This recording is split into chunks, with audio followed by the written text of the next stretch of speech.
Bismillahirrahmanirrahim. Assalamualaikum warahmatullahi wabarakatuh. Anak-anak, hari ini kita akan belajar tema 4 globalisasi, subtema 3 globalisasi dan cinta tanah air di pembelajaran 3 dan 4. Sebelumnya dibuka dulu bukunya halaman 123. Ya, sudah ya. Nah, oke. Terlebih dahulu, alhamdulillah kita panjatkan syukur karena Allah memberikan kesehatan kepada anak-anak, kepada kita semua, sehingga kita bisa belajar meskipun lewat daring ya nak ya. Kemudian lanjut membaca teks tentang reklame. Oke, silakan dibaca ini teks bawah ini ya. Dibaca dengan cermat. Kemudian kita langsung lanjut ke mempraktikkan membuat poster. Nah, membuat poster anak-anak bisa dilihat contohnya di halaman 124.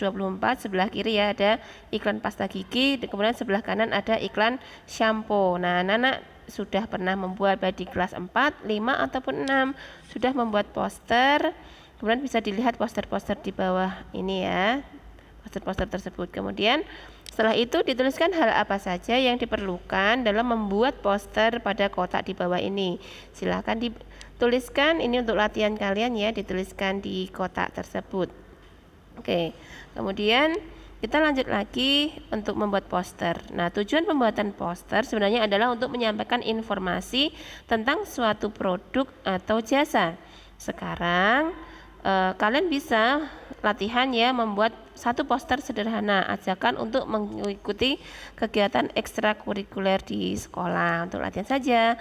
Kemudian kita lanjut lagi membaca teks tentang tenaga surya.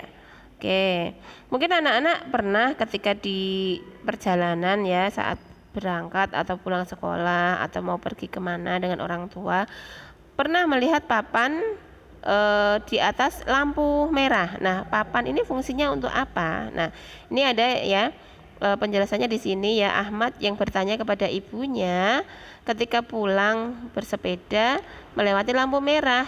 Ternyata ada sesuatu seperti papan di atas lampu merah itu. Kemudian bertanya pada ibunya, Ahmad ini,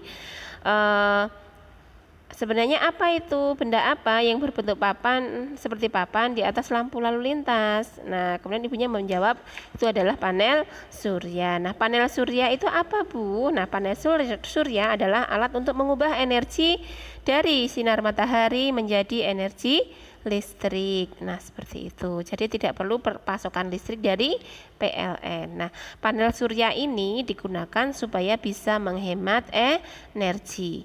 Oke, kemudian kita lanjut lagi mendiskusikan informasi dalam teks eksplanasi. Nah, silakan dibaca dulu halaman 126, ada teks dengan judul energi alternatif ya.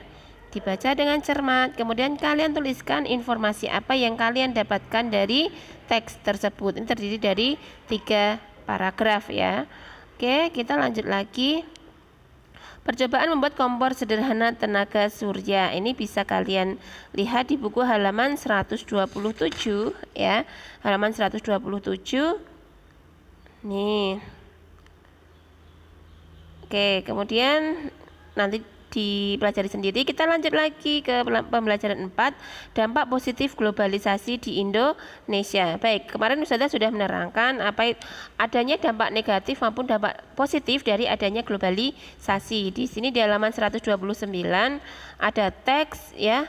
Silahkan dibaca. Nanti anak-anak bisa menemukan beberapa kosakata baku maupun tidak baku. Silahkan kalian tuliskan di halaman 130.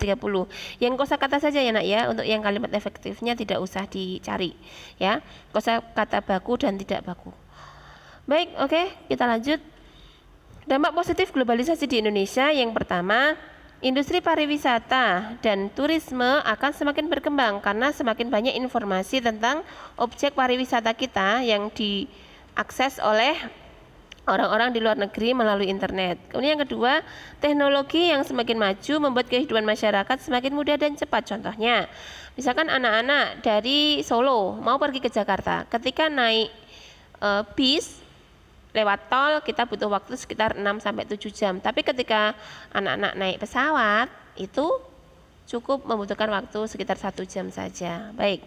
Kemudian nomor 3, perusahaan memanfaatkan mesin-mesin canggih agar lebih produktif dan efisien. Jadi mesin ini nanti akan menggantikan tenaga manusia ya, tenaga manual, sehingga hasil yang didapatkan jadi lebih banyak dalam waktu yang lebih singkat.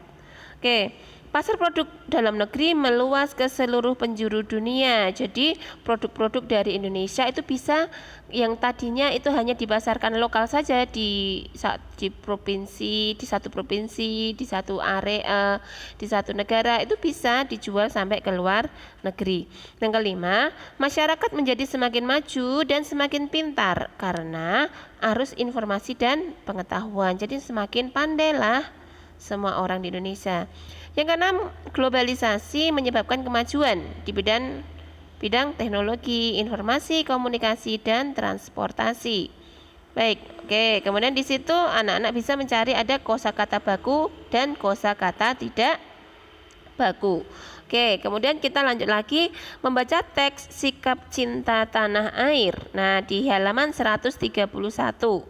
Ya, silakan dibaca teksnya ya dengan cermat. Nah, di sini halaman 131 sampai 132. Di sini apa saja yang termasuk contoh sikap cinta tanah air? Yang pertama ada bangga sebagai bangsa Indonesia.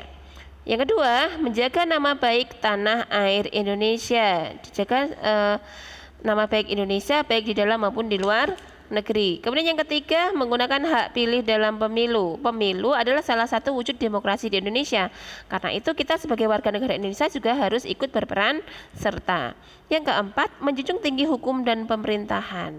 Contoh lain dari sikap cinta tanah air adalah menjunjung tinggi hukum dan pemerintahan. Hal itu bisa dilakukan dengan menaati setiap peraturan yang berlaku.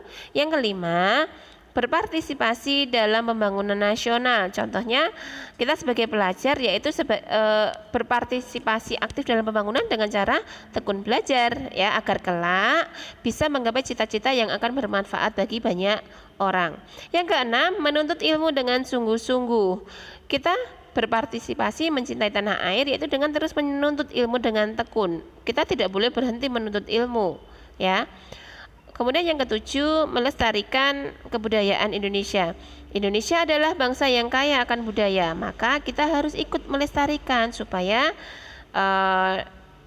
nantinya anak cucu kita tahu, oh ini budaya dari Indonesia.